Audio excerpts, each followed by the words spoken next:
We're on. We're on. Are you hosting? No, I am. Joe's speed running host. Then Yeah, I'm going to move us along so quick. We're going to have the quickest, shortest episode possible. 20 minutes, crammed. Joe always has other stuff to do. Joe has What do you a lot of mean? stuff to It's do. going to be the normal length. I'm just expediting the process, if that's okay. I guess. If that's okay with you. Caught you in the video of Robin Schultz's win. I think that came onto YouTube today. I was in it. Bernard. What? Yeah. Oh. You played what? You played a stream. Well, I think you were on stage. One of the worlds. You played against someone on stream. Oh, you're right. I played against Foisey, I think, in day one. Obviously. Is that 2019? 19, yeah. 18. You played Buzz, right? I was 18, yes. 18. 18. I did play Buzz, yeah. With no rock. No Lycan rock. It was Buzz No Rock. Yeah. That's the infamous That's the infamous clip between Joe and Jack. On when you spilled my drink. Yeah. But yeah, you were caught in there for like 2-3 seconds as Pablo is doing his fang on Robin's world's win. Yeah. Brilliant. It was probably scanning over me as it was saying all the best players have come to this tournament, something like that, you know. The world's best. The world's finest players all getting to the same place, all vying for champion. Or could have been the champion. Honestly, couldn't have told you who your opponent was. So that's one of the best lines in World's commentary. Is anyone in this room could be the next world champion? It could probably be will you. be. I just point. Yeah, it could be you. You know, that's great. Sounds like, isn't that the Lotto advert? It could be you. Yeah, I think that's the motto. Yeah, it could be you as the motto, selling the dream. But it isn't ever. Speaking of worlds, actually, there was the old hot topic of who is the GOAT. I was in Mahone's video. You were indeed. I said Tord. That was all you said, wasn't it? may have been cut down from what I actually said, but I had a very brief conversation with him. To be fair, I didn't actually go into all my details. But as with everything, I've got spreadsheets and thought about everything in great detail. But have you guys got any stance on the GOAT, or are they close, or do you think there's a definite GOAT? Rab, do you know who Jason is? Yeah, I mean, I wasn't part of that era. I obviously know who he is, and like his accomplishments are obviously like, you know, to put him into this category of greatest ever. But I mean, I'm biased, right? Because I wasn't part of that era. I've only ever seen Tord accomplish his many achievements, and of course, I think from my point of view, it's the amount of competitors, right, and the amount of people that play now compared to yesteryear. So, I mean, for me, it's Tord, but I think everyone's whoever you pick, your understanding of the other person's achievements, right, still being incredible. But yeah, I mean, you think it's close? Got to be Tord for me. You think it's close, or do you think it's not close? I can't really. Or you just don't know enough about. I don't know. Jason I mean, back then. I'm definitely not the person to say. Right? Okay, that's fine. Yeah, I mean, it would be good to see them both play in the same format. Put it that way. They do. They play 06. They have, yeah. They've played loads of times. Oh well, there you go. That's why I got no. I don't know. You know. I believe Tord is up against him. In the 06. In 06. From what I understand, I think it is. The case is settled, right? I don't need to hear anything else. Tord won a mirror match. And that's it. And I know Tord, which makes a big difference. Ooh. Look at him. Friends, are we? I've spoken to him at least 4 times. Has he spoken back or just? Yeah. No, he just stares at me. Like, he just stares at me like. Tord normally just kind of shrugs. And yeah. Who is this person? Why is he talking to me? Nah. Yeah. I you know how it is. But Alex, do you have any more opinions? Did you ever play against Jason? Did you ever have the chance to play against him? No, I never had the chance No. to play. I guess him going out of the game was pretty much where I crossed over and started playing almost. 2014. You thought as soon as he 2015 was, was his last as soon as he was match. out, you could become the new. That was You it. saw the gap I in was the about to say, market. you picked up where he left off. I picked up where every other decent UK player dropped off. It was my little spell, and That's genius. you know how, I don't know if you guys know much boxing, but you know how Charles Martin was a world champ for like a week before Anthony Joshua came. A de facto. That was yeah. that's basically me. Yeah. In the UK anyway. I just had Ryan Morehouse. I was trying to bat him away, but eventually he took him. No, on Todd and Jason, two very different eras. I personally, I think Todd, just because of the more recency to it and the way the game's changed. Jason had a far greater period where he dominated, but he dominated without information being out there as well. So he could also maybe innovate in the way that he could have decks which are just so much more refined than the rest of the competition. So it's a completely different mindset and different way you kind of go into the game. The debate isn't really like, again, making analogies, Messi, Ronaldo. It's more, in my opinion, thinking like Maradona, Messi. Mm-hmm. So two great GOATs in their own time and spaces. Great to see them clash here, there, and everywhere when they can have the opportunity to. And I'm happy to have just kind of seen them both in action, that kind of aspect. So fence sitting. So yeah, I was going to say, you're so on the fence. Pick one. I did. I said Todd. Oh, fair enough. Okay. All right, fine. I said Todd, but I'm happy both are there. Good. Yeah. Well, with that out the way, definitively proven, let's get on to today's episode. Our expertise. We're back, Spill the TCG, myself, Joe, Rab, and Alex. And because we are getting towards the end of the season, there's only worlds remaining. It means that us as casters have had one full season under the official blanket of TPCI for the first time, which is fantastic. So we wanted to talk all things casting today, have some anecdotes, our experiences, that sort of thing. But I think we should just start at the beginning, really. More specifically, the origin stories of how we got into casting. And I think, Rab, your one's especially interesting. So let's start with you. Is it? Well, we all think it is. I mean, I my first experience of casting was just some like League Cup at Cannock. I was so like adamant to get on this little sort of stream that they had for their Cannock League Cup. Were you playing that tournament, or did you go to always cast? So I played and I didn't make top 8, and then they were stream. Don't know what the connection is. They streamed the tournament, but nobody was casting it. And I said to the person who was doing the stream, "I'll just give me a microphone. I just fancy doing it because I'm bored." Just give me a mic. So just give me a mic. Give me a mic, and I'll give this man a platform. So it was me and Benji Hutchings who just did some commentary between the both of us, and it was like because of the streaming setup, they were like playing the game about 2 feet away from us, so we had to sounded like snooker commentators. It was quite funny. And that was my first experience. I mean, it was just a little thing, right? But then about 2, 3, 4 years later, I saw that the hype was just about dying down at that point. But I was still so excited.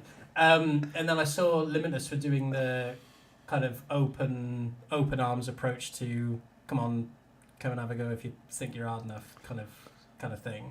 Yeah. Open applications, and then I obviously best mates with you lot, and then I said, Joe, get on Discord with me and let's cast a game. We casted the game. The first time it failed because I got the same pairing but in a different tournament playing the same decks, which was absolutely bizarre. So we wasted hold on, just to make clear what Rab's saying is that Rab told me to get a game up on YouTube and we would both talk over it at the same time, right? So we just muted and commentated together, and he had picked pre-chosen this game to to commentate over. But like you said, it was 2 different tournaments where these players paired against each other. So we obviously had deck lists up and everything, so we could do the full commentary. Yeah. And we were basically doing this commentary, and it was Lugia up against Arcdura. Don't know why you picked that game in the first place, but this is back in Silver Tempest meta, I think. It was simple. Yeah. But the whole commentary that me and Rab had done for about 45 minutes was like, this Duraludon is checkmate. There is no way of getting around this Duraludon because there's nothing in the list. We have the list up. Yeah. And then someone just plays, what was it? Was it a Phoebe or something? It was a path to the peak. It was a path. It was a path. And just took the KO. And I was like, Rab, let's stop the recording. You've sent me the wrong tournament. So... yeah, good. Half an hour of your time. So just to remind again, these were 2 players, the exact same players, playing pretty much the exact same decks at 2 different regionals, both streams. It was 2 of the exact same decks. Silver Tempest was a long format. That is true. Yeah, it was quite bizarre. But that was a good waste of an hour. Yeah, and then we had to find the next game and start again. I've always joked to Colin to say I should try and find that original recording and send it in because. Well, I certainly had some words for you. I've gone out my way to do a favour, and there I am wasting 40 minutes of my time. Yeah, you were quite happy to give me a critique after that. That's fine. But I sent it in, and then that was it, really. I mean, it was different for me because I didn't have any other route other than just applying. A lot of other people like. I mean, that's what's so incredible about the Limitless, like the fact that it started in grassroots. I mean, it's the same for a lot of casters. Like, look at Chip; he was doing grassroots US streams as well, did so well, and then was brought onto the official team. And it's a similar story for you in that sense, I guess. Yeah, I don't have any sort of creative outlet, let's say, to get my voice out there or to get any content out other than, say like for yourself or Shay or Ross or Amy, or even Mark. It's just through, It's I had nothing going into it, so I think that is what makes me a little bit more unique, and Alex as well, right? Don't drag me into the bucket with you. We're unique in that way, I suppose. But yeah, that's the origin. It's fairly simple. I mean, I don't think it's unique necessarily. I mean, yeah, there are some on the US team who are also like not Pokemon content creators and became casters first as well. So it's not like unheard of. It's not like an essential cog. But I do think doing that sort of casting practice and whatever, that's still always my advice for anyone who's looking to get involved. It's just that you have to record games, basically, and do it. Yeah. Not only does it give you a show reel, but it also just gives you that practice. What about you, Alex? How did you get in? What was your origin story? Were you bitten by radioactive? Where do we start? Once upon a time in Cannock. In a League Cup. Yeah. It's always Cannock. What is it about Cannock? They're the ones willing to allow me to put up a phone for me to just record the games and then cast over afterwards. Cannock allowed me to do it. There was just a little spell where I found myself with a little bit extra time where I didn't have family, where I was going to a lot of cups, playing in them, but also recording some games throughout, just because I was also starting to just do a couple of videos here and there. A lot of it was around UK Cups and sort of finishes and things like that, and actually just understanding the meta game from that point. So it was a quite interesting way for me to, maybe start to think about what I'm going to be facing next week in the next Cups as well. But they all sort of tied together. I recorded some games. I sort of just voiced over them, just because I found it a little bit interesting to try and do for a bit of content. There were periods where I think way back in terms of when Limitless were even more grassroots than when we actually joined them, they kind of opened up also applications for people to try and do it as well. And they just said, just send in a video or something, or just sending something, a message, or drop us a message and that sort of stuff very early on. So I remember being very ill one time and sending like a YouTube video to, I think it ended up being Philip Schultz who watched it, probably alongside Lydia and Sarah. And I'm pretty sure they all just laughed at me just saying that I wanted to just do it. And they offered me one, And then my first thought was, well, what do I get for this? Yeah. And being completely honest, and at the time, because it was very, very grassroots, it wasn't really offering much, right? And I was like, well, I'm going to go play instead, because I probably have more of a chance of doing something a bit better and does my actual invites and things. So things carried on, and then eventually we had the actual grassroots with Limitless, with Pokemon backing them, which is really cool. I think me and Jack actually saw the applications, and this was after already we'd done some of the remote ones that they were kind of doing testing fields for at the end of the season previous, where we done Lille, for example. And that application page on 2022's website, I don't know if I feel bad, but it wasn't really publicized anywhere. And I kind of almost like gate-kept it and didn't tell anyone. And I'm pretty sure there weren't many there weren't many applicants for like Bilbao first event of the season. It's because Alex shut down the site. Just started like spamming it with just Alex like applications. So yeah, and that kind of kicked things off. In all honesty, that was another whole story in its own self, because I wasn't able to actually get out to Bilbao for that either.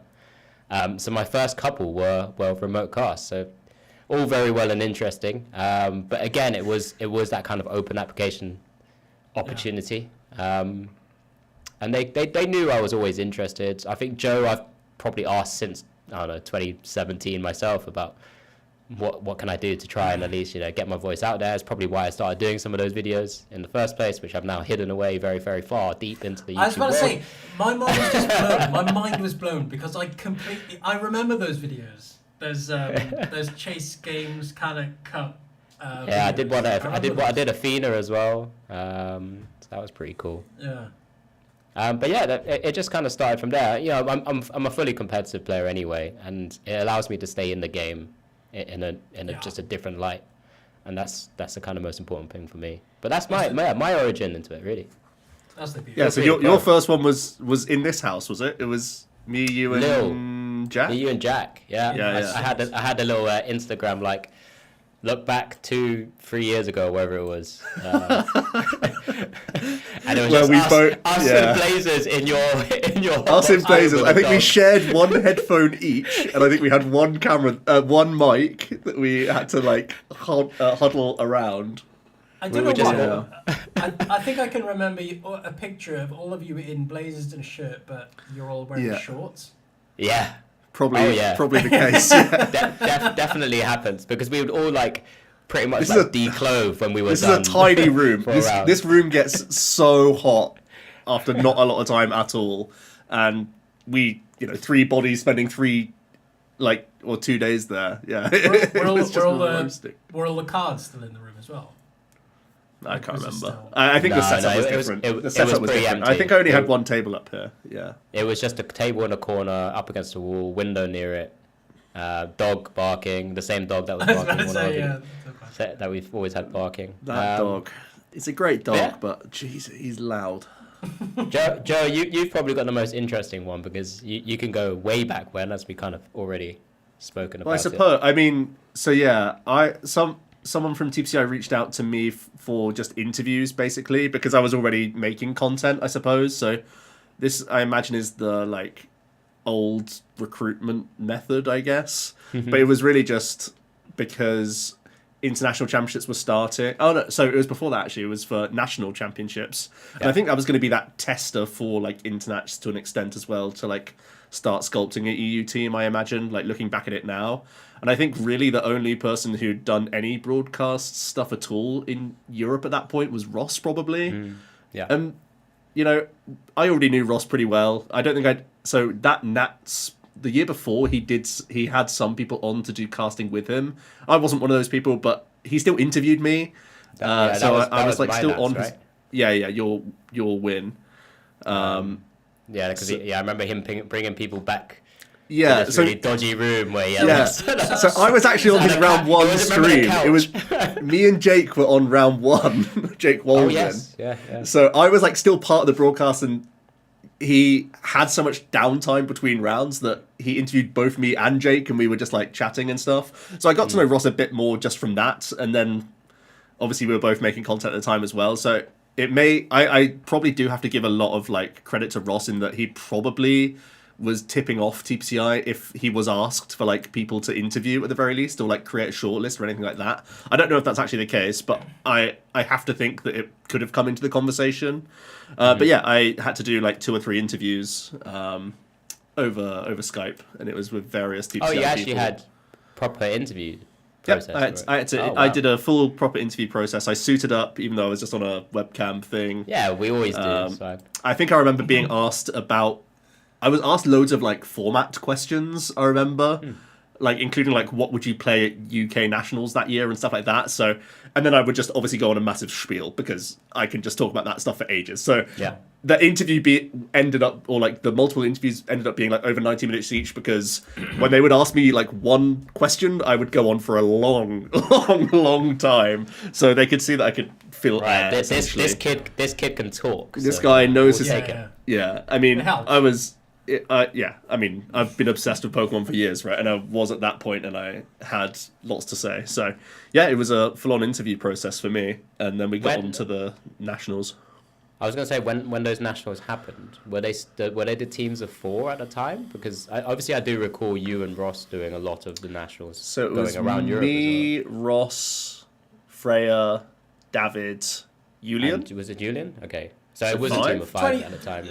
But Ross did multiple games, though. He didn't just do TCG. He did TCG and he did. Pokken tournaments. He did, yeah.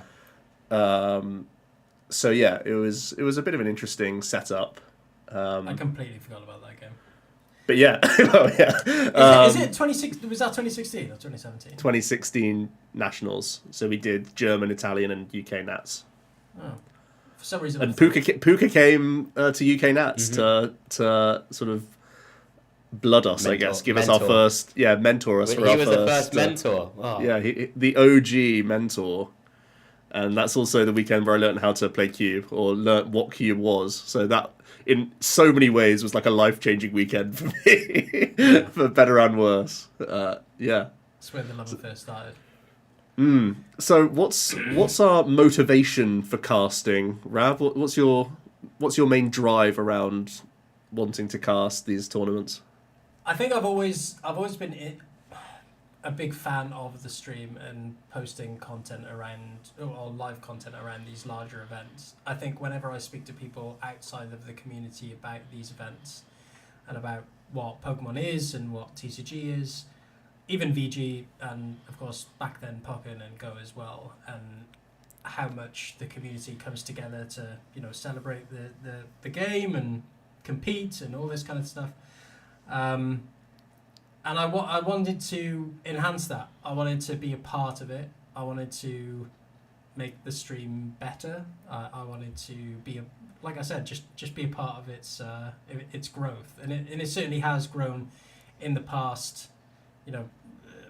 Well, since you've joined, let's say, you'd be able to see how much it's kind of expanded to this much larger thing, and the budgets are bigger, the streams are bigger, there's more production value, and yeah, it's just something I really enjoy taking part in, meeting great people, learning as well as we go along, and it's been my first year, so. There's been... You're not in an interview right now, by the way. Yeah, this isn't an interview. Yeah. I am so good. You just need to tell the truth. I'm good under pressure. I am a team worker. This is insane. Right, Alex, what about you? I'm a perfectionist. That's my weakness. Yeah. Alex? Caring too much is your problem. Throughout the years of the stream, I looked at the teams on them, and I just thought I can offer so much more here. I'm joking. No, but I did feel... Just our colleagues there. No, just you, Joe. Anyway. Yeah, I don't care about me. You fancy grabbing a knife from my back? I brought you in, and now look at you. Now look at me. I love all of you guys, every single one of you. But no, I did feel like just from I don't know, I just felt like I had something to offer. In all honesty, I felt I put a lot of time into the game in terms of just like as an actual competitor, being able to go through the competition, and I've played in multiple regions. I can kind of give a bit of a different insight into a load of different aspects as well, and just in terms of play. But it just gives a bit more of a true angle of what a player sort of brings to the table. I think is just another way, and I think it's the same for all of us, because we're all mainly sort of the quote unquote analysts or competitive players who kind of turned commentators or casters. So that's the angle that I come from, really. I just think that there's everyone who's part of the team, whether it's the EU team or the US team, has something to offer to the overall production. And that's why I'd like to think that we actually, we get on quite well, and it just kind of gels quite nicely. And then we can put on as good of a show as possible. At least I like to think so anyway. Maybe some people mute me, who knows? I'm sure we all get muted by some people. I think that's just commonplace. You're always going to be, at the same time, someone's favourite and someone's least favourite caster. I think that's just always going to be the case. That's what we say about Pokemon, right? There's Pokemon's someone's favourite, sure. Yeah. You could be someone's Marini, you know? There might not be many of them, but there's someone out there. I'm joking.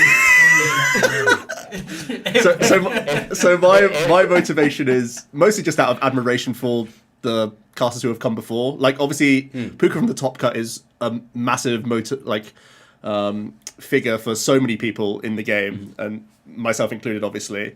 But also, like, as a content creator, he was a huge motivator as well. Also, Jay Witz, just in a massive way. Probably one of the people who I started watching YouTube with. So just seeing those guys being the broadcasters was just like the coolest thing for me in the world. So I was like, this is the most incredible thing. And obviously at the time I was like, yeah, this is a way to raise my profile as well, because I was still a really like small channel, still am. But back in 2016, like tiny, minuscule, I'd done like maybe like two, I don't even know. It was probably less than 10k subs at that point. So like a very small channel, and really just starting off in many respects. Well, looking back now, certainly. So yeah, it was really just out of admiration for these other amazing content creators that had come on to the broadcast. And it's also just like affirming that they're like seeing what you do outside of broadcasting to then bring you into the official thing. It's like giving yourself that nod of approval from TCG was just like an insane thing. So that's still like my motivation, honestly, for Big Pete to see what we do. That's quite interesting. Because it's like, obviously, what Rab's already raised it here, that me and Benjamin don't actually do much content, if at all, right now. So we I guess we can't really have that type of motivation or angle to think about. It's true. Well, it's also, so one thing that always irks me is whenever there's a new set come out and I see every other content creator in America get like, oh, thanks TPCI for these boxes and packs and all this other stuff. And I never get that like affirmation of like, hey, I'm getting the nod from the company that I'm basically like endorsing for the last decade or whatever, right? So it's always like a problem. It's obviously a geographical thing, or at least I hope it is. But yeah, like getting that sort of nod, is that recognition from something that you care so much about, is just like, oh, it's an incredible feeling just every single time. I mean, getting that. I was just gonna say that. Remember getting that holiday card, greetings card, which obviously came many months after Christmas. Yes, me. But just receiving that and saying, my name, and it said on-air talent, and I was like, oh, that actually kind of starts to bring it home a little bit, that I am part of this team, or at least until I do something stupid, I am, and hopefully will continue staying in this team for as long as they want me, and, our customers, Rab, want us, and so on. My general audience. Now, it gives me, just going on from that as well, the recognition part is also an important motivation for somebody like us, Alex, because of course we don't have that already with creating content. So, dude, I still yearn for it every day, bro. Having notice me. Having that recognition is also important, but also just having the opportunity to do this as well and represent the community on a larger basis on the stream is also something that I hold to high importance as well. It's because I've been part of this community for a very long time. I absolutely love the game, so being able to represent it on the official stage is just, it's nothing more than a blessing, right? It's and genuinely, for somebody who loves the game, genuinely. and that's the thing. It's so much more fun to cast than to play as well, because you just don't have those same stresses. Oh yeah, and you just get to watch. That's the first thing I ever said to you. Yeah, you just. I was just going to say this. Yeah. What Rab just said is coming from him, and probably comes from my mouth as well. But two people who have regularly said we're quitting this game, despite saying how much we just love it. We're quitting. We're done. We're selling up. But here we are being reeled back, just like this cat. So there it is. Reel it back in. Right. Let's talk about some of our preparation then, assuming that we want to. That's not. What do you mean? I'm joking. So yeah, assuming that we want to keep getting called back to do this stuff into the next season and hopefully into the future, what's sort of the preparation that goes into casting a tournament rather than preparing to play for a tournament? Alex, do you want to start? Yeah, go on. So when do you normally release your video that says the best deck to play for the tournament? Alex at 1 a.m. before on a Saturday in bed, like watching. Just mute, pause, stop there, stop there, 4x, stop there. You know. 4x. It's just no. I mean, preparation-wise, I think we. That can't actually be your preparation. Tell me, for the love of God, that's not truly your preparation. Obviously Alex. not. Well, not for me. For Rab, maybe. I mean, it definitely. Not for me. I probably use it as a confirmation of what my thinking going into the weekend is. I think that's because, let's face it, me and maybe I'm going to speak on Rab's behalf here. Me and Rab probably do look to your content and you, Joe, and what you do and what kind of the analysis that you do of a lot of decks. Oh, just smashed my mic. And now it's just shaking. And then look to that as like the gold, as the actual gold for us. Don't say it. No, don't say that. Were you about to say the gold standard? That's mental. No, yeah. That's why I had to bring myself back, right? But that's at least a bar to. As a competitor, I do my own testing. I do my own sort of views. I obviously do absorb a lot of content. I probably don't absorb as much as maybe I could. But I try and identify trends, all the analysis myself, away from what you do, Joe. I think we've both spoken together before, just being quite data-heavy people, and it's just something I like looking into, and that gives me sort of the confidence that I know what I'm going to be talking about going into a tournament. If taking into inspiration for going into EUIC, for example. Like my biggest inspiration, not just from the Pokemon content that we have, was just seeing the amount of details that people write down, memorize, and understand from other, sports or things. And I think I've spoken to both of you before about, is it Peter Drury's or someone from ITVs who has just massive notes on decks, or well, not decks, but football teams, players. Can you imagine? Anyway, player stats. And I started doing the same thing in a week lead up to EUIC. I just basically had this A4 pad, which is, I've ripped it all up now, but I still have my A4 pad beside me for the next tournament. Yeah. But it was all about international players and things like that, stuff that I don't typically see too often, that I can understand and potentially reel off if I need to. I don't need to look at the information that's given to me on the screen to say, I know that, Gustavo Wada unfortunately isn't making it to this EUIC, but he is a two-time EUIC winner. But he's also been a world champion. These sort of little things that people miss and kind of build the story. That's my preparation. Going into like a tournament, we also do quite a lot of prep, sort of in the build up to it as well. We obviously have our recording days and then sort of the storyline meetings and things like that, and they all play a part. But they're all there just to sort of affirm everything that I've done in the lead up to the event anyway. I probably could do more, but at the same time, you just also got to react to what's actually in your face as well.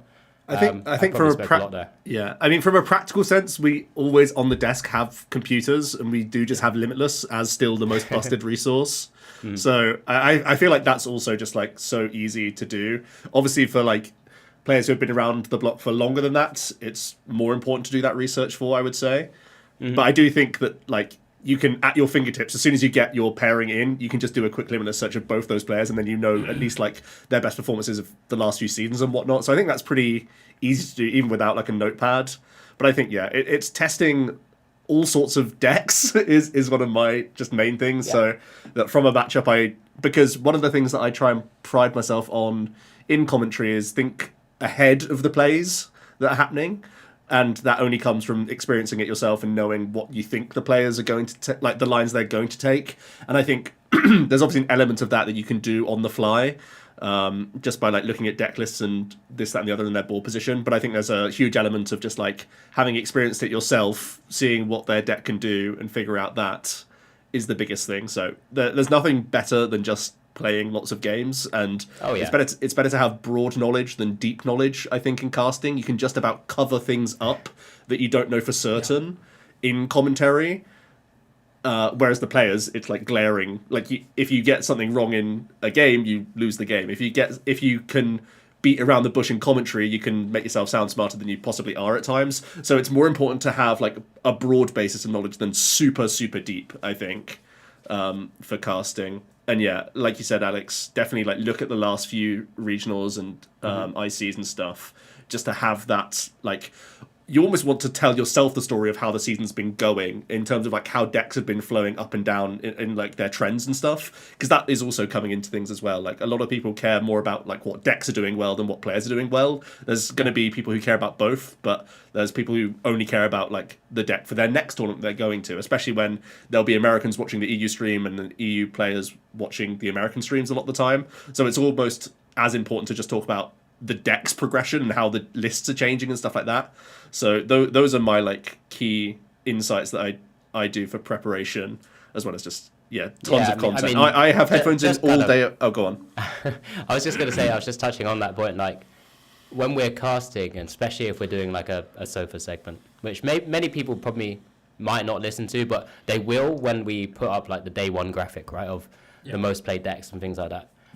Is it that interesting? Well, my mindset is that it's not that interesting if I just read off that Miraidon is third, right? If I can come out with, from the previous tournaments, we've seen this influx of Lugia, for example. Well, my mindset is that I know Miraidon's going to be up there, maybe even higher, and maybe I can go, well, actually, I was thinking it'd be maybe second for this tournament because Lugia is that. But it's getting people with a different narrative rather than just reading what's on the screen, right? Yeah. It's the same way when you're presenting anything, if you're life, job, whatever, just reading stuff is off a screen isn't the most enjoyable thing, or someone reading the stuff off the screen to you is not the most enjoyable thing in the world. Mm-hmm. So if I can come in with some additional insight because of what I've understood and learned, I think that's valuable. But I don't know, maybe it's not the case. I agree. Preparation is one of the most important parts. I mean, I'm really lucky that I have a real fantastic locals. So the data, and I mimic a lot of your preparation, Alex, about looking into content and looking into data from previous tournaments. But I also like to make my preparation a lot more personable at times. So when I go into my locals, say for example, and my locals has a great competitive scene, and there's a lot of players who will play weird and wacky stuff, and still just you. And there will be a lot of the more strictly meta players as well.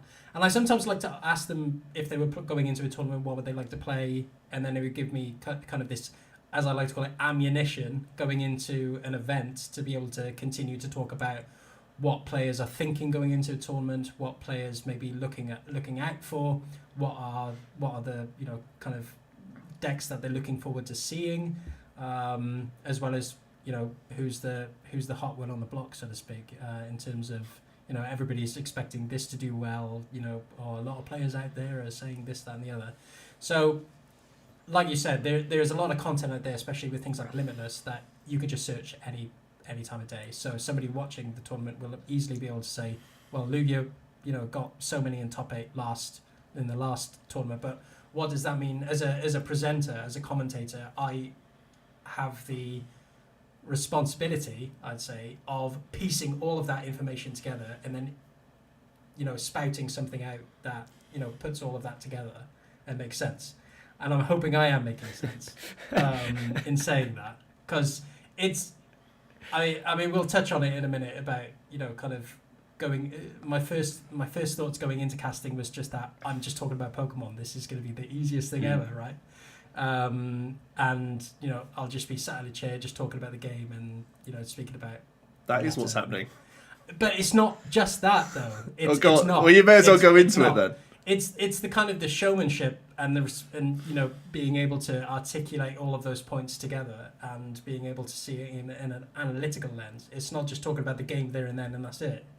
It's everything around that for me going into it, I was naive to the fact that there's all that other components that I'd have to obviously adhere to, which is something. So what's been the thing that's been like the hardest change, or the change that has like surprised you the most that you have to be conscious of even now casting? I think for me it's the showmanship. It's the way that I do. It's the way that I act and the way I actually articulate my points across. We'll never forget accordion hands. Yeah, but it's not just that. I think everyone's used that. It's the whole energy as well. All of that sort of stuff that I was completely naive to and new to, going into it. There were a lot of people that said in my first regionals, I sound like a golf commentator, and you could fall asleep to my voice, which I'm sure I don't know whether that was a good thing or not. I think someone said that as a good thing. I'm pretty sure that I think the comment was, I would love Ben to read me a bedtime story. Something like that. Yeah. So it was shown in a great light. Yeah, it's good, but it's all it's the how you say it's the process behind the scenes that, of course, I go into completely naive, and those were the biggest surprises for me, I guess. And it's also I think I've echoed that from what I said, right? It's the procedures. What I did for the first event compared to what I've done for EUIC is vastly different in terms of my own prep. Which probably shouldn't have been like that. I should have gone in knowing that this is my first live event, and knowing who I was, being able to support and work with. I probably should have done a bit more. But I've hopefully done an okay show anyway. Like I said, I wouldn't have been asked back otherwise, I'd like to think. But yeah, all of those sentiments I completely echo. Yeah. And it's the whole cast of pairings as well. Because when I used to watch a stream, I would see Joe and Ross together and I'd be like, oh, this pairing is brilliant, But I mean, me and Ross weren't... It's very rare that we've been static paired for ICs, but there were years where we weren't static pairs as well. But going into it's the... Well, it's the first 2 years, at least. Watching it for the first time, you would never think, why is this a good pairing? I think the first 3 years, actually, we weren't static pairs. You would just watch it and go, this is great, There's a reason why Roy Keane is good with Micah Richards, right? But it's that's more obvious, of course. But for you and Ross, it's, in the casting sense, it's one's energy, one is analytical.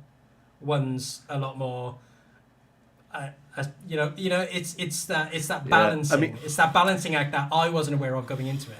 But it's not of course not a bad thing at all. It's something that's needed, right? But, definitely. Yeah. It's weird because I'm trying to break out of the box that I've sort of got myself into of just being an analyst, because I want to try and be more generally entertaining or more palatable to beginners as well. So that's something I'm still just working on as much as possible while still bringing good analytical commentary. I feel like that's probably the thing that over the last couple of years, well, definitely over the last year more so, I've realized that just it's just so much more important to the general viewer base to just say things with a smile, say things with energy, present yourself as well as you possibly can, and also just present complex things in as simplified ways as possible so everyone can understand what you're trying to get across.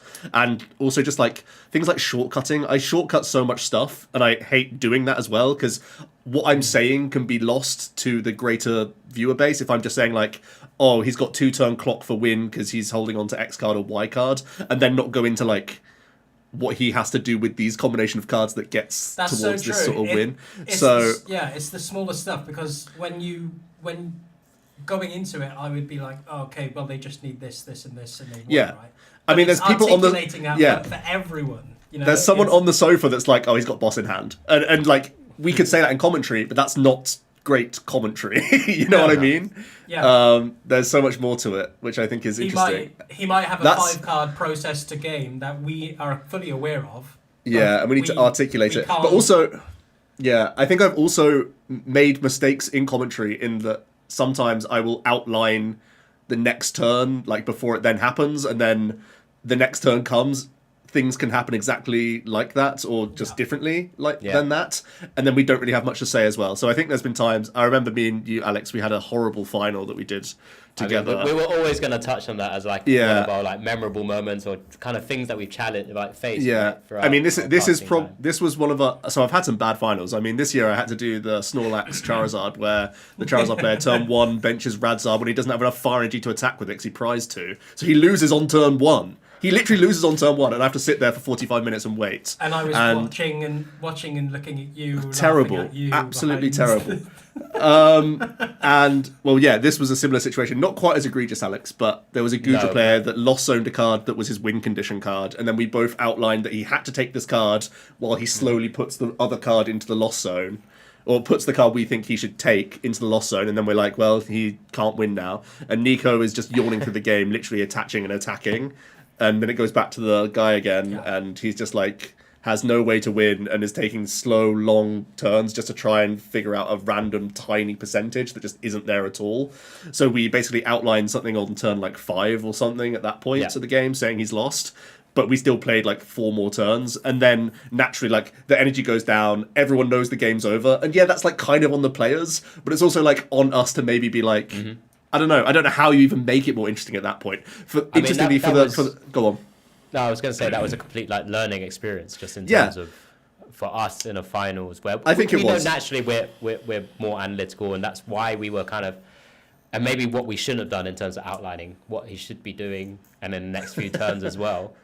But it literally was that turning point of you need that Gudra. It was as simple as resources. Count your resources. Card, it's that simple. Yeah. That other card, you've already lost zoned 1 Gudra. You have 1 on the bench. If that one goes down, you can't lost zone this other one. Doesn't matter how important this other card is.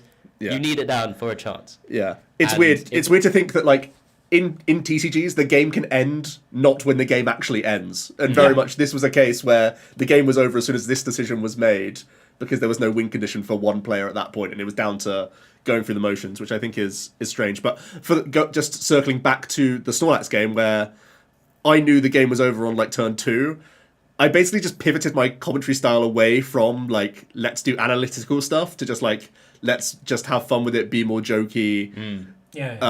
Almost take on a persona of like no one's having fun right now, which was true for me, but also like letting the viewers know that this isn't going to be fun for the next 20 minutes because this is going to continue happening. So trying to bring some joy, something external outside of the game, that's the time when you draw on those sorts of other things that you can bring into casting. Whereas for the most part, I try and pride myself as being like as hyper focused as possible, looking at both players' hands, looking at game state, like these different avenues. But knowing when to like switch that thinking is also like a new skill that I'm still trying to work on. Yeah, I think we're all trying to adapt our ways of commentary throughout. And I mean, I feel like I've done it. This season's been a big change from my aspect. I have had a couple of tournaments where I've worked with Shay, and we'll talk about working with others later. But when we've all worked alongside Shay, it brings out something quite different in terms of how our commentary and our kind of playing off play style between the two casters happens.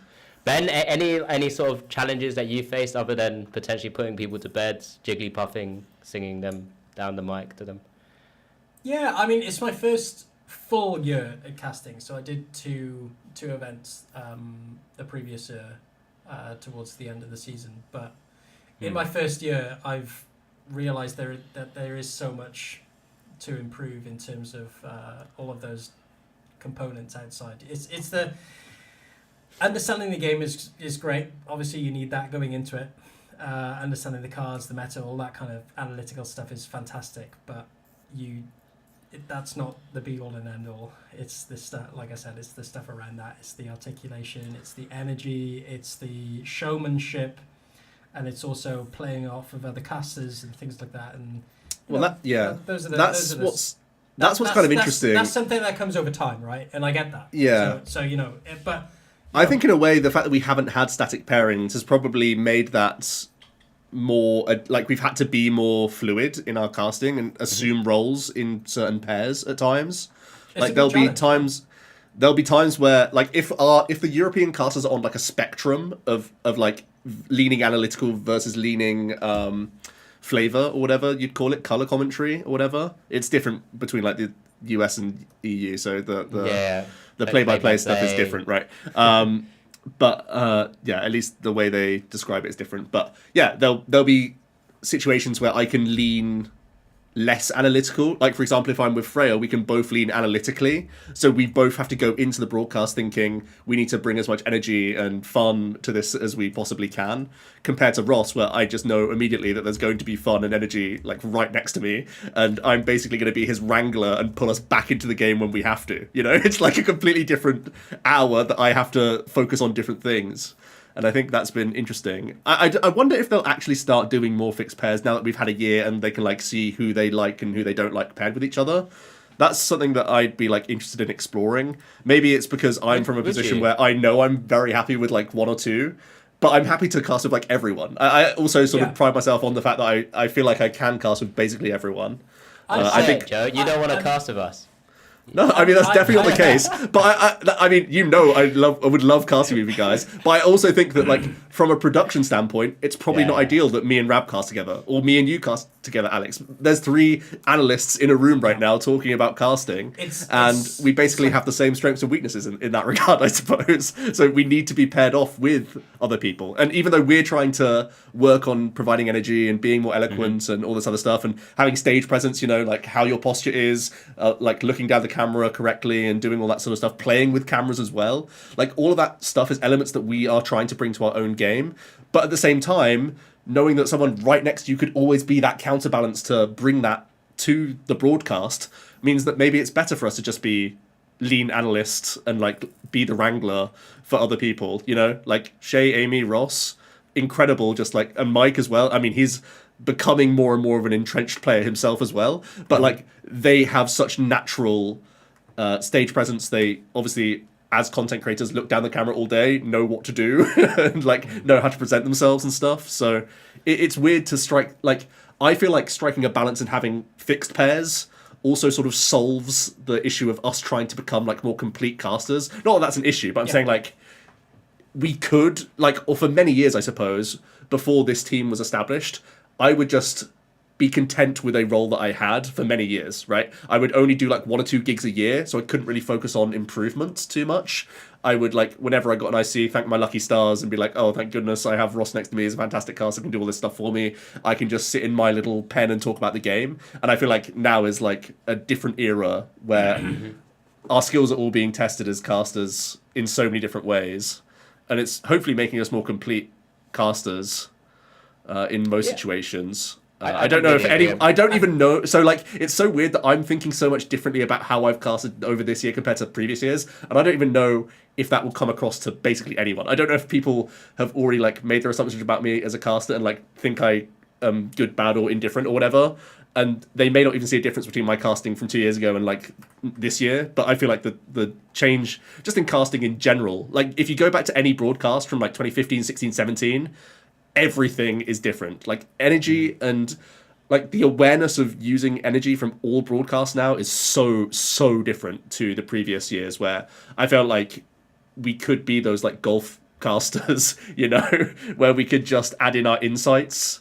And even looking at like other TCGs now, like I just started looking at Lorcana broadcasts, and it's so obvious that their like incentive is not just all around energy and hype and stuff, because a lot of it is just like very monotonal, low energy. This is what's in hand. This is the play that he's just made. This is a great decision because X. And that was where I was for like many years. But it's really interesting adding different elements to the broadcast. I know that was kind of scattergun, but I don't know if anyone wants to jump off of that. I think it's for me, it's the difference between role and personality as well. For me, the big challenge for me, I remember always coming off the desk for my first couple of events, and I felt like I was sort of lying to myself about the persona that I was putting off when I was doing. Well, I feel. I mean, there was literally a broadcast where you were trying to chameleon like false persona. So that was genuinely the case. I found it exhausting as well. Yeah, I came off the desk. Well, yeah, you're not being yourself. Of course, that's exhausting. It was quite amusing. It was quite amusing listening to you because at one stage it almost was like you put on a voice. It's almost like your telephone voice. Yeah. It was kind of like that, and I had a giggle every time I was listening in because obviously we're watching in to try and like make sure we follow on for interviews and things like that. But yeah, it's all these little things that we all do, I'm sure. Like I think going back to the question of what was the biggest challenge for me, or what is still the biggest challenge for me, is figuring out I think I'm getting there, but it's finding that.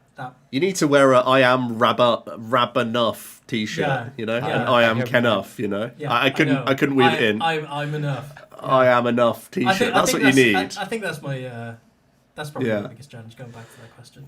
But I mean, we are genuinely competing with very charismatic, just naturally. Like Shay is just a naturally charismatic person. Amy's a very naturally charismatic person. Ross dominates any room that he's in, I feel like, in the best way. So I'm so jealous of them. Whenever I'm casting with either of them and I'm looking over and they're like this beaming ray of positive personality. I'm just like, so everyone should wait until Job turns up in a bright pink suit. The negative. Oh no. What's the point? There's no point in me peacocking because I can't pull it off, right? It's like us three coming with a cloud over each other's heads, just being like, let's not watch at all. some Pokemon. Not at all. I like how I dress. I like to think I'm generally positive as well. No, we are. So would you guys be interested in fixed pairings, or are you still prefer it? Like, do you still feel like you're in a sort of testing phase, or do you feel like... But I mean, we won't get fixed pairings because I just do as at different tournaments we have... Yeah, at different tournaments we have different people who go there. But I mean, you mean fixed pairings during that weekend? Yeah, like... Or do you think... Yeah. I mean, I think I think a lot of us, and I do... Maybe it's just something that hasn't been expressed too much, like with whoever listens in and things like that, but we have gotten to the stage where a lot of us are quite hybrid in our roles. So rather than you've kind of touched on it already, we can start leaning on being that who would you think is, if we're going on a spectrum, who do you think are the most flexible casters on our team that could like slot in every role? Because I still feel like there are some that have to have someone else as the counterbalance. Some obviously are very more catered to one end of the spectrum. I'd like to think I could try and do both. I think when I worked with Shay, I can do both, and I actually kind of enjoy it. It's quite fun. It's quite fun taking the piss out of Shay and him taking the piss out of me. I'm pretty sure I'm called old a lot of the times. I do love casting with Shay. He's great. Mike will be a hybrid, I guess, because of the amount of time he puts in, right? So he would be a top candidate for a hybrid for me. I would like to see him in a very analytical partnership, like as in take on the analyst role, maybe see how that works. Because I would have been hesitant at the start of the year, but I think now he could definitely do that. Yeah, exactly. I want to see how that plays off, because we know how much time he's putting into the game now. In terms of his like new role that he's doing, he's very centered around TCGs and in that kind of aspect, and just Pokemon in general. Shay is obviously just so far down one side, but if he puts time into it, it's the same with Ross, right? If they both just put a bit with, I would say those they are inflexible. I would say, in that they are very, very good at doing one it's thing. Because they're so good at that end. Yeah, they shine on one side, right? They don't need to. Yeah. So I think they would probably be less flexible casters. I'm not saying this is like a bad thing, because again, it's it's wrapped in because they do one thing very well. And I would say like right now, creme de la creme of that. Yeah, I would say like probably me and Rab lean very analyst, just like in terms of how we use energy. I don't know, like I could be completely way off on that, but I feel like we are probably inflexible as analysts, I would say. I think what we've started to do with a lot of the production as well is actually try and make it a bit more fun. Like when we have those kind of that segment that Rab was blindsided with about that sort of that arguing your case, the community. Oh yeah. I had to sell escape room. but things like that. That's more of just a miscommunication. But that was just super funny. That he was just blindsided. Yeah. But like those kind of segments kind of push us into that realm of being Yeah. into the middle where possible as well. And also, naturally, like, all I'm three not of saying us an are analyst analysts. can't have fun, right? I'm not saying that at all. We're boring AF. No, we I have, really resent the idea that we're all boring. To be honest, like maybe I'm just super inflated ego to say that we're all super giga boring, but I don't think we are. No, we're not. Just because- we don't give Just each because other we don't enough wacky wave our hands around like turn 3 because of a top deck, it doesn't mean we're boring. You know? I don't know. Rab does that when he's I- pushing the buttons. credit. Yeah. Lost zone. It's really weird. So NA, they don't really. Do they do fixed pairings throughout the weekends? I can't remember. I think they do, right? I think they Or is do. it just They for do. ICs? I think they do. I thought it was I think only they for fixed. I think they fix pair per event. I need to check that back. Maybe I'm just thinking of ICs though. But yeah, think should we they- move on to? Go on. Yeah. No, I was just going to say, I think because they're a bit more long-standing, that they have a bit more of an idea of how they're placing people and how they're. Yeah, I mean that's possibly part of it, and that's why I think like no doubt it was correct to not do fixed for our first season, but I wonder if it'll be something that they incorporate more. I mean, it started to happen towards the end of the season, anyway. So. Yeah. But I was just going to move on to if there's any other like personal or just memorable stories or moments from broadcasting that stick out to you in this, first season and whatever else from before then. I mean, Alex? I'll quickly start with one that me and Rab were part of. I mean, it was very akin one? to. Which one? Well. He's going to tell you. He'll tell you, mate. I'll The tell main you. one where we were mid casting. I can't remember which round. It must have been towards the end because I'm pretty sure the other games are starting to tidy up and stuff. But if you recall, and poor guy, I don't know who it was, but it was someone in a VG production team who decided to, whilst me and Rab were casting over this game, so we were literally mid talking. I think it might have been me initially, but he basically just started scurrying across our backstage where all the cables and the cameras are. There was a step as well, right? Yeah, so for everyone, imagine the stage that it looks out to everyone who play when they play on the stage, the two players, for example. But backstage is very similar. We had a couple of steps up to our platforms where we then had the casting desks. And then there's a load of cables and things that normally are tied down and, plastered There's over cables so that people everywhere. don't trip over. But this one guy, mid-round, just completely stacked it. And I don't know, I haven't really properly watched back if me or Rab suddenly, We just had go to. silent We- for a we had split to. second. We had to. But or I was bursting in laughter because Rab was the one talking, and all I know, Rab was basically had his hand here trying to not look at my face. Because we could, I wanted to know. I wanted to know if you were looking at me, but I couldn't look at you because I know. I wanted to confirm with you that you just saw that. But the guy completely ate the ground. Like the guy went flying. Like he tripped up the step. And by the way, backstage, the first time you go backstage is crazy because I had no expectation going into it because it was my first event. But there's these massive cables and this massive Death Star kind of equipment stuff that you're what on earth does it do? The motherboards. Yeah. It's just crazy and these massive wires that I always trip up on always. But yeah, that guy completely ate the ground. And what was funnier was that he just got straight back up. To me, that's funnier than somebody going, "Oh, I'm really hurt." That's. Well, he has to be quiet, right? He can't do anything. The guy just he got didn't straight look back at up us. and just looked around and just carried on. I'm pretty sure no that's one. That's funnier to me. That's. I'm pretty sure no one in production kind of saw it. It was just this thing. It was just a massive FUD. And just me cracking up, and Ben just trying to continue his I couldn't look at you. words. There's no way I could look at you. Just a little truth. But it's there. very akin to, I guess.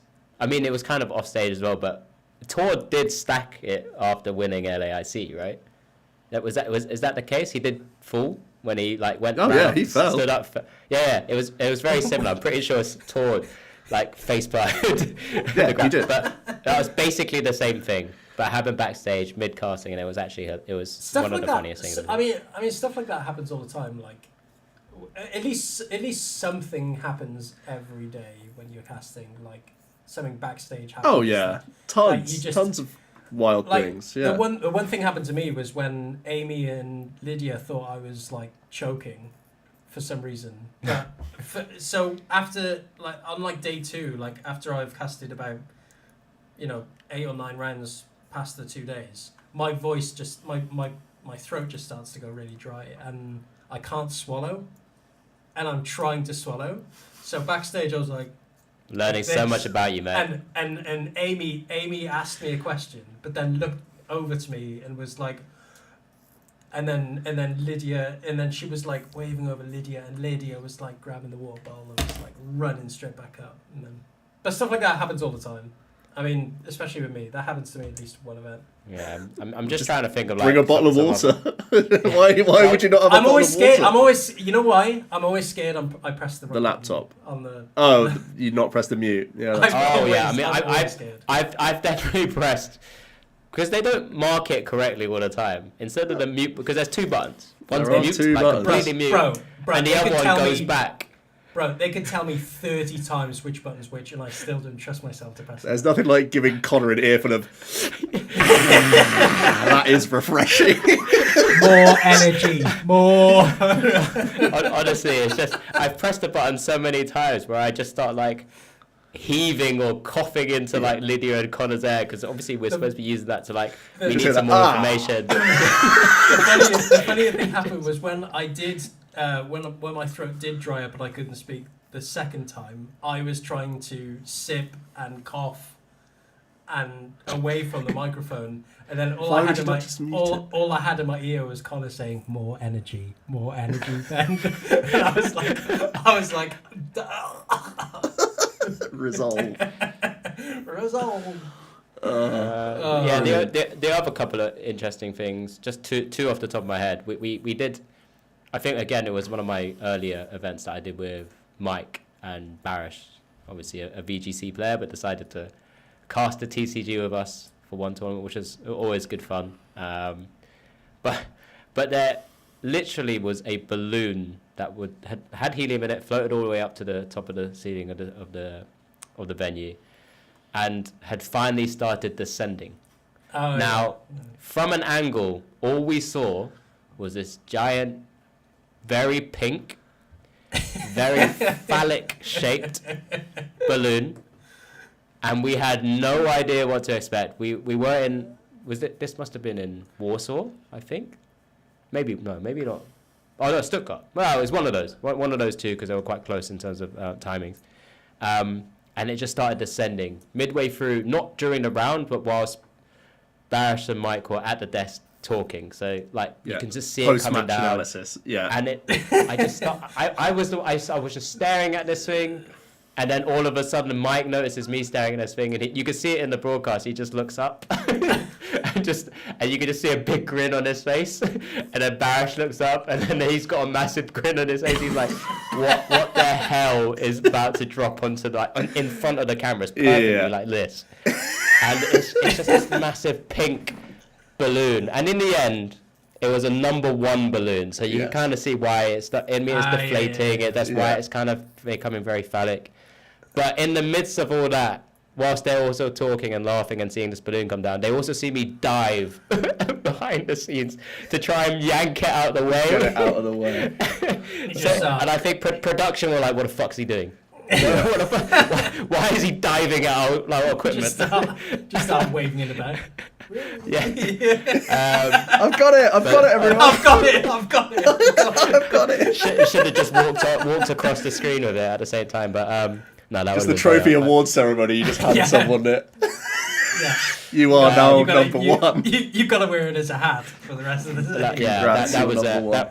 That was super funny, and again, one of the very early live tournaments that I'd done. So it was like, just what the hell was I dealing with? Honestly, I was telling everyone, look, it's a massive giant dildo balloon that's about to fall down, or penis balloon that's about to fall down.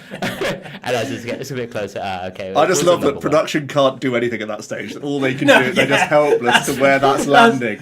That's the funniest part. Everybody just has to when something like that happens. Everybody's just got to stop and. There's no contingency plan for that. It's like, what do? Shoot a dart at it or something? Like, what can you do? Get your P gun. Would that not be more wild? Someone pulls out like a BB gun, just That's the thing. You get a spud gun out.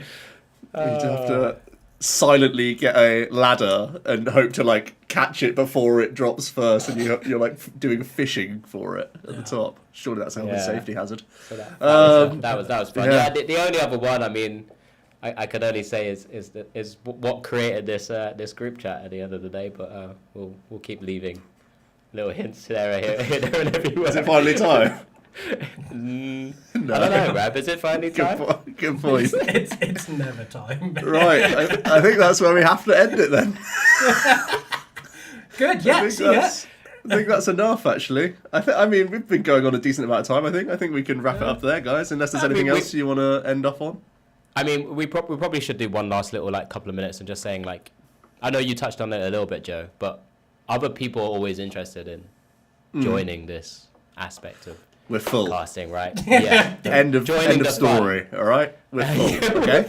Stop asking me. We are full. There's actually too many of us already. So if there could be less, that would be ideal. We almost tried to cut Joe today, to be honest. Yeah, he literally tried to cut me today. Everyone bar Joe. Terrible. But yeah, I mean, as Joe already very eloquently put it, there's a lot of opportunities there that maybe people need to start putting some time into it and actually practicing and sort of using games and sort of maybe trying to record and see what it's like before, right? That's the main thing, is actually just start to build something there so when the opportunity presents itself. And I think this is what kind of Ross has always championed as well. You've got to put in the time. It's not just, you can't just wave your hand and say, look who I am, let me do it. It's putting the time and actually creating maybe a bit of a show reel, doing some of the work, stream games, or what we have now with Pokemon with the co-streaming policies and things like that. It's obviously not quite the same thing, but you start building a bit of an audience and that kind of aspects. There's all these little things you can start to do. But yes, we are in a very privileged position where we are very full right now. But we always kind of welcome people to try and have to confirm we are full. Try. Just try. Yeah. No, I mean, I think anyone would say that they could, like Rab said, maybe there's this expectation that anyone could do it, I suppose. And I do think from an analyst perspective, it's very simple to be get the players on to do it. But I would just look at Wolfie as an example from the VG side this season. He is probably the most you think he'd be a home run immediately as a broadcaster because he has so much inherent charisma himself and he's literally one of the best of all time. And still, there were things on the broadcast that just weren't great from him just out of lack of experience. And I'm sure he was still way better than just the average person starting because he has years of experience talking to a camera and all this other stuff. But it just shows how many elements there are to broadcasting that you kind of forget that we've picked up on over the months and years or whatever. So there are just a lot. There's a lot of things at play, and I think it only is coming down to going and doing it. I suppose. Rab as SME and obviously the person with all the power. I mean, I've said it a couple of times. There's so many more components. I mean, going into it, you think it's just talking about Pokemon and that's it. It's not. It's really not. There's so many different. You're also just ball juggling the entire time, right? There's so much going on in front of you. There's stuff happening. There's Discord happening. There's all sorts. There's. I was going to say, is that a saying for other stuff that you have to do to get in this position? What? How no. No. That's not how I got the job. No. I'm not the one who said it. I resent that.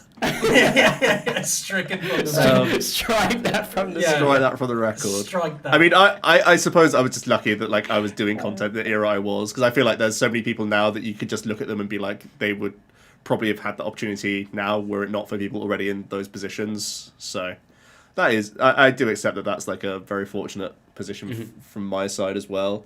And I understand that there's people that I listen to just from content and other things that I think would be could become just great casters, and there just aren't that many opportunities. So it's really just an admission that all of us are striving as hard as possible to keep our job. More than we've got it. We're Yeah. full, and we're working harder than anyone to try and be better than anyone who could come up and do it themselves. I guess. Yeah. Yeah. That's it, I think. Sorry. Not that we're desperate, but this is actually the most important thing in my life. So don't take this away from me. You know when you said you don't want us to seem really depressing and boring. I don't think we're boring. Just end. I don't know. I mean, Randy always put us to sleep in this pod. From a player's your job perspective, interview. I always we're on the competitive side, right? So when we watch broadcasts, we want to hear the analytical stuff. So I feel like even if we're boring to many people, will be the interesting parts for other people, and like the color commentators can still be entertaining, but just be like less preferred than analytical players when it's competitive players watching. But most competitive players are at the tournament, so Everyone has an audience, right? Everyone has an audience, yeah. boys. Everyone has a favourite. I just hope I'm liked. Yeah. Like, yeah. I mean, it sucks if I think you're my not goal. liked on this. I think my goal was. I said to YouTube, my goal after my first tournament was just to be tolerable, just to be, audible, I guess. Edible. And you were really close to achieving that. So. so close to greatness. Right. I think that's it. I've got nothing else to say. Yeah. I'm fine. Joe wants to go. I'm fighting my neighbour. I've got to edit. I'll Oh, update by the way, everyone. I heard so Alex said he tuned into. I'm just going to do some self-promotion actually. I heard Alex watched the progression series. Rav, did you watch any of my I did. first episodes? I was a big fan, actually. What were your thoughts? A lot of the Welsh lot watched it, and we're thinking about doing one ourselves, I think. Oh, that's good. That's good. I know a few of our Discord have. Me and Tamal drafted out. Well, we've drafted. Built the decks, I've got to go build a deck. So Awesome. I feel like we can get some round robins in the Discord for sure. Yeah, But yeah, we really should. the reason why I'm trying to cut us off quickly is so I can finish editing that bad boy. When are we meeting up yours for Worlds? For Worlds. Testing? For Worlds Hello? testing. For Worlds testing. This is bizarre. I thought we were testing for as Alex. someone who's what? I thought we were helping Alex. What is this? No? Alex, we helping you? Well, I thought you were helping without me helping. For that I one. thought doesn't we were, really I thought work. we were meeting at yours. Should we stop recording and then discuss this? Yeah. Okay, let's take this off. Bye, guys. Good. See ya. Bye.